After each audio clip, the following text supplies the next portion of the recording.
are glad that y'all are here, and I am Kelly Gallagher-Kiley, second vice chair of the party here in Lawrence County, and I'll be serving as your moderator today. We're here this morning to hear from Democratic candidates running to represent Lawrence County and this region. So this forum is an opportunity for voters to learn more about each candidate and their priorities for our community and the communities they serve. So a few ground rules before we get started so everybody knows how it's going to work. Each candidate will have equal time, and time limits will be adhered to, so as much as my little ADHD brain can do that, so hopefully we'll stay on task there. And I'm asking that candidates should not interrupt one another. We ask the audience to remain respectful throughout. We have two races that have two candidates vying for the Superintendent of Education seat and the U.S. Congress District 3 seat. The State House seats are unopposed, so we are approaching this as an information session to make an informed decision at the polls. It's an opportunity for candidates to introduce themselves today and speak directly to the needs of Lawrence County, so we're really excited that you're here. The format overview will begin with opening statements, followed by moderated questions by the race that you're running in, then audience Q&A, which y'all may have note cards on the table somewhere. There should be a little stack of them. If you have a question, if you can pass down a note card so you can write your questions on the note card, and then we'll collect those. And then we'll end with a closing statement after Q&A. So we'll start with opening statements. I was thinking that the candidates would be sitting up here, that it might be easier once you do your opening statement. If you want to have a seat, we can do that way. I think we lost a seat, so we may have to play musical chair. I don't know what's going to happen. If someone could pop another chair there, that would be great.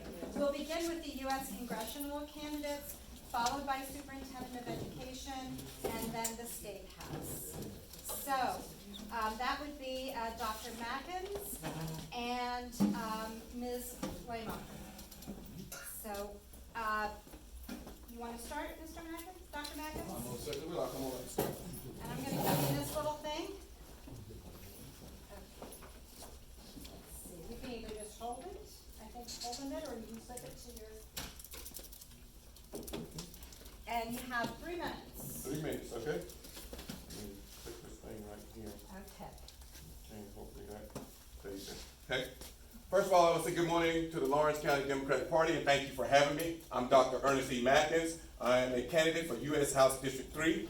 I am also a U.S. Army veteran who has served in Desert Storm, and I'm also a retired educator with over 28 and a half years of service. I'm also the Senior Vice Commander of Post 6089, which is in Anderson, South Carolina. And so I have 15 years of management experience. As for me and my house, it's time for a change in Washington, D.C. Amen. All this craziness that's going on right now needs to stop. And what I mean by that, the chaos. We send these people to Washington, D.C. to be our leaders and to make choices for us that's going to be good. And so on the back of my postcard, you'll find my 4 categories in which I am going to go fight for you. This is for you. This is not for me. I can't do anything without your support, and you'll see a lot of QR codes around the room. I need your support. First of all, I believe in rights for all, not just for the select few, but rights for all. And women, y'all know what I'm talking about. They're attacking your rights right now. And someone needs to be there strong enough to say no and draw a line in the sand. Second thing that I'm talking about is universal health care. Universal health care. Every country in the world that is an industrialized country has universal health care. 40 industrialized countries, 37 of them have universal health care. We claim to be the richest country in the world, and you mean to tell me we can't take care of our folk? Something wrong with that picture. Second thing is accountability and opportunity. And when I go to Washington, D.C., I'm going to change that. Accountability means to be held accountable for what you're doing for the people, not for yourself. And accountability means releasing the Epstein files. All that junk is over with. Playing and redacting files because you want to protect people and pedophiles, that's over with. And then my final option, and I want you to hear this, and you all are going through it right now, is affordability. We as American people ought to be able to afford our groceries, our medications. What's going on with this country? The richest country in the world. And we are struggling with affording just basic food on the table. And if you don't believe me, go to the pumps. Look at the gas prices. They're astronomical. They're out the roof. And if we don't get somebody in there that's willing to fight for the American people, this is over with. This thing that we call democracy, this thing that we call the American dream, and our young people know this. This is for my young people. I want you to mac your voice and be heard. Vote Dr. Mackins for U.S. House District 3 because I'm not playing games. Thank you.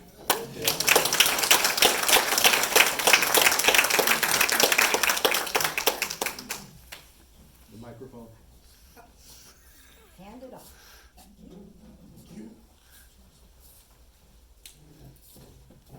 Well, let me get out of the way. We can all get along. Happy to have you up here. Thank you for coming for democracy this morning. It's great to see all of you. My name is Eunice Lehmacher, and I'm running to be your congresswoman. Isn't it fantastic that we have so many people running this year? Yes. I'm really pleased about that. My pronouns are she and her, but I want to talk about some other pronouns today. That's we, us, and our. When I was little, I grew up next to the church and the pastor's house, and people came and asked for money. And you know what my parents did? They said, come in, have dinner with us. Spend some time with us. We got to know them. They also helped them pay their utilities. I learned from my parents that we all matter, no matter what we smell like, what we look like, how much money we have, who we love, everybody matters. And I took those values with me into my careers. So I was a high school teacher, a librarian, I was a church educator, and for the last several decades, I've been a medical social worker. Right now, I'm a psychotherapist for Included Health. You don't have very many women in Congress and very many healthcare providers. Do you know how many women are in Congress right now? What percent do you think are women? Yes, somebody. 3 is better than that. 28% of Congress is women. Talking about women's issues. I don't have the percentage on healthcare providers, but very few. I care about us, and by being a healthcare provider, teacher, and all those things, I learned that often the problems aren't the patient's problem or my problem as the provider. It's the federal government getting in the way. You all are aware how the cuts to Medicaid, Medicare, ACA are affecting rural hospitals like Self right here in this area. They've decreased funding for me as a provider for the hospitals. They're likely to close. We've got to turn that around, right? So I learned that we've got to take care of us. And I also care about the future of us, not just this generation, but people in the future and the plants and animals in 7 generations. I'm not just running for the next 2 years, I'm running to represent you going forward.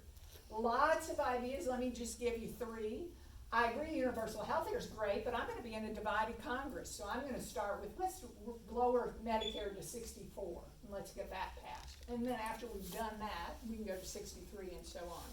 I'd like to get you back to lower energy costs. Specifically, let's return to those incentives for renewables, and let's get those to cheaper energy for you. And finally, I do want to impeach all those people breaking the law. Thank you. Have a seat.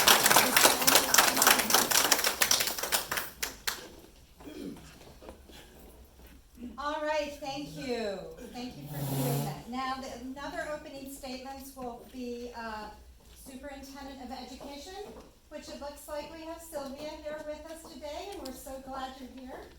And come on up and share with us who you are and what you're going to do. Thank you. Hi, everyone, and thank you for this opportunity. So, my name is Sylvia Wright, and I am your candidate for State Superintendent of Education here in South Carolina. I have over 20 years of experience in education, but I'm a mom and a grandma. I know how it feels to want the best educational environment for your child and grandchild. I also know how it feels to have a son or a child that's being bullied in school. I'll never forget the time when my son came home, he was punched in the stomach, and I had a conversation with the teacher, and the teacher told me he can't protect my son. He can't be there to protect him all the time. So I have that experience. I'm a teacher. I've been in a classroom where I've had students who have misbehaved, and I did all that I was supposed to do, the student conference, lunch detention, parent conference, all the things, and expected the leadership to come and support me, and they didn't. So the struggles that teachers face, I understand those. I also understand how it feels to live on a new teacher's salary. So I'm a military wife, and so when my husband first joined, he was enlisted, and you know, like the lower enlisted, they don't get paid a lot. They don't get paid like the officers. So we were on his pay, and then my low teacher pay. There were days when we ate oatmeal because that's all we could afford. And we've had our lights cut off. So I understand the struggle of trying to survive on a low teacher salary and the need to increase our teacher's salary. I remember when I first started running, the biggest question was, well, why are you running? And it was because of my grandson. What I want for my grandson, I want for your grandkids and your kids. Because you know when some people get in positions, they only look out for their family? That's not me. What the expectation that I have for him, I want in every school. And the question that I get now is, what qualifies you to be superintendent of education? But it's fine though, because there are three things: leadership, management, and judgment. Leadership, building capacity in others, building relationships. Management, managing funding, programs, initiatives, and funding and judgment. That's not just testing data, but conversations with teachers, students, parents, the community, finding out what the needs are and providing the resources and support. These are things that I've already done.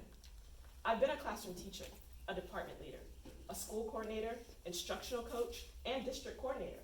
I actually resigned from my district coordinator position to run full-time for state superintendent because that's how dedicated I am to improving education here in South Carolina. Is that time? 30 seconds. 30 seconds, okay. So really quickly, my three top priorities the minute that I get into office: expanding early childhood education, universal pre-K for all 4-year-olds. Right now it's income-based, so there are barriers to access. School safety, and I'm not just talking about intruders. And then finally, strengthening the pipeline for teachers, partnering with our universities and technical schools. In exchange for 5 years of teaching, we provide tuition support so they don't have student loans. So my name is Sylvia Wright. Thank you. Thank you, Sylvia.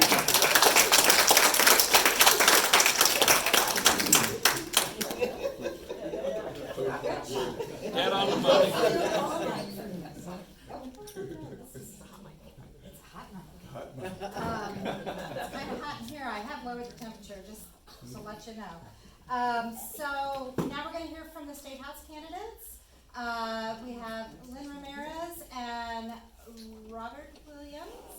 And we have a visiting one who's not in our county, but Johnny Estritch. Estritch. And we're glad to have you here today. Lynn, can you come up and give us a brief introduction, and then we'll be followed by Robert. Thank you.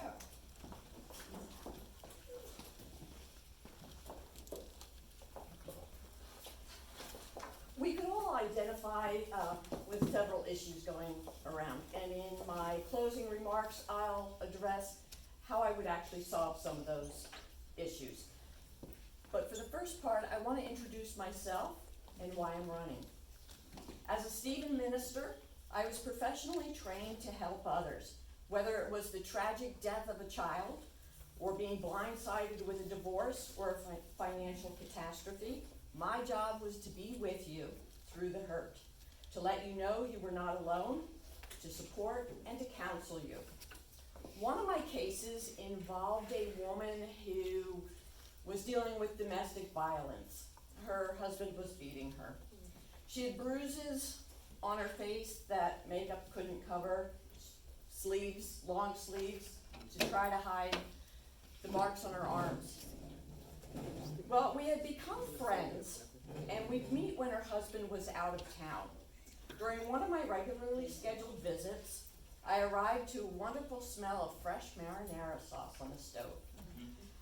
As I got closer to the bubbling pot of sauce, I could see that she wasn't stirring it enough to keep the bubbles from, like burping. You know how they kind of, thick sauce, they'll burp out and they jump out and, white stovetop. So I could see them kind of marking up her stovetop. She turned around, kind of faced me, went to sit down, and I could see that her face was not covered in marinara sauce. She had a knot on her head that was still oozing some fresh blood from a laceration there. She had dried blood under her nostrils, and as she hobbled to the kitchen chair, I could see she had lump and bruises on her knee that were almost the size of a cantaloupe. It was so outrageous. She'd been kicked repeatedly with steel-toed boots. It was hard to just be there and helping her through the hurt. Although her husband was out of town, it now turns out that her teenage son wasn't happy with the fact that they were having pasta for dinner because he wanted chicken. And that was it for me. There comes a time when walking with you through the hurt just isn't enough. And that was it. There comes a time to stand up and to stop what or who is hurting you. And this is another one of those times. My name is Lynn Ramirez. I'm running for House District 16 because it's no longer enough for me to commiserate with my friends about the high cost of living or dozens of other issues. It's time to do something. Too many good people are being hurt. Thank you.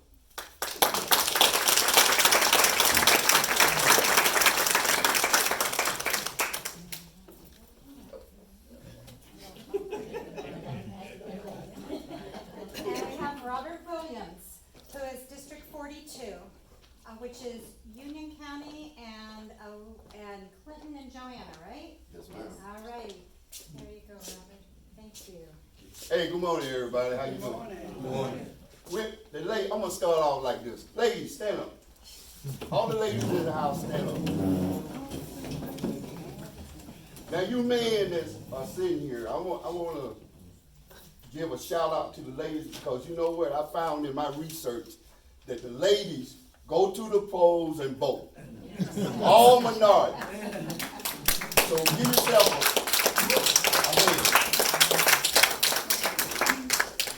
Now, I used to say I'm Master Sergeant Robert L. Williams. I'm retired military. I stayed in the military almost four decades. I carried Master Sergeant onto my name because I stayed in 40 years in the service.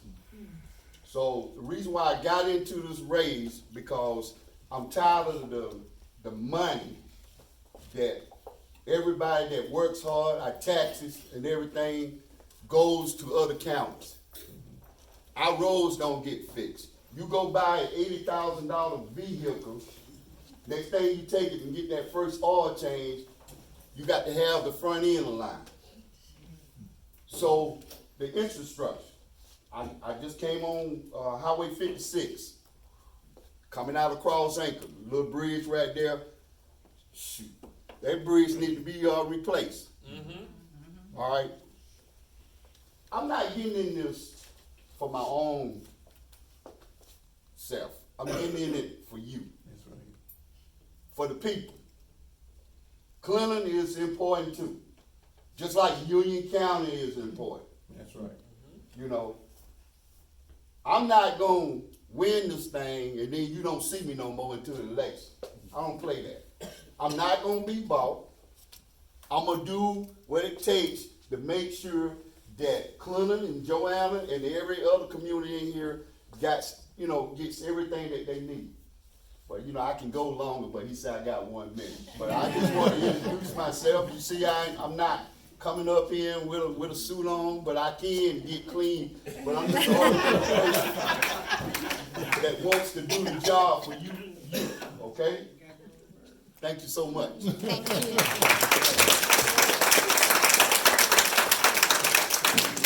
I'm gonna sit between the ladies. Okay, so now we're going to move to the moderated questions. And I want to thank you all for how you shared. Yeah. Johnny, if you want to have a seat with us and you can answer the questions you can introduce yourself as well. How y'all doing? I'm Johnny Estritch. I'm running for House Seat 9. Get the microphone. Here you go. Okay. Sorry. Yeah, just briefly, I'm just gonna speak very brief. I'm a small business owner. Currently, where I live at, we have a plant that's about to shut down, okay? We have a lot of small businesses that deserve the tax cuts in order to grow. And when we have these large plants and stuff that's shutting down, the small businesses should be able to absorb those employees and offer benefits, retirement, health care, etc. You know, but the way Columbia is being ran, we cannot get that. We're not getting that. Only the big companies come in worth billions of dollars. They don't want to get the tax cuts. And what really pisses me off is they only hire 100 people. Electrolux is about to lose, I think, 1,500 people. So you're going to build a $1 billion complex just to hire 100 people? That's stupid. You know, we got enough small businesses, if you give them the tax breaks that they need, they could grow. I'm one of them. I mean, I'm in the trucking, so there's a lot of trucking companies going out of business, right? So it seems like the way it should be ran, I should be able to get the funds to be able to get more equipment to hire more people, right? But they don't want to do that. They just, the big donors, everybody else, they give, and certain ones in Columbia get the contracts and they get everything they need. Also, one other thing, I got 2 daughters in college, and right now South Carolina is it's a boo-boo state when it comes to education. The federal funding, I don't know what Colonel Sanders, whatever you want to call him down there in Columbia, whatever that speech. Anyway, he is refusing federal funding for our schools. That's ridiculous. I don't want my kids to go to charter schools. I had them in private schools in the beginning, and it cost me, okay? But when I took them out and they went to public schools, they really turned to really bright people. Okay, so all I'm pushing for the rest of everybody else, women's rights and everything. But I do believe in small businesses need the tax breaks, and I do think we need to address that issue about education and the federal funds that we're supposed to get. But anyway, I'm Johnny Estritch. I appreciate y'all, and don't forget my face, because probably you're gonna see me on top tier someday.